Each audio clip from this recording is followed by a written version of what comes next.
Katulad ko rin ba kayo na minsan di ko maiwasan na itanong sa sarili ko kung hanggang saan ba ako, kung saan ba ako dadali ng tadhana, kung saan ba ako dadali ng sitwasyon at ng sarili ko ngayon.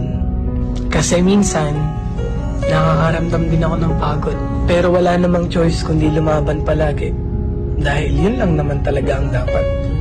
Kaya kung katulad lang din kita, lagi kang lumaban sa buhay.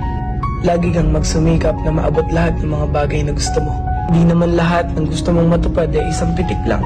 Lahat ng tagumpay at mga bagay na gusto mong matupad, pagod, puyat at hirap ang dapat mong isakripisyo. Tapos huwag kang susuko hanggang sa makuha mo na lahat. Kaya ikaw, alam kong katulad lang din kita. Lumalaban ng patas sa buhay, gumagawa ng paraan para maging maganda ang buhay. Nagsasakripisyo para sa magandang pamilya. Nagsasakripisyo para sa sarili at para sa pamilya. Ingat kayo palagi, stay safe, and follow me.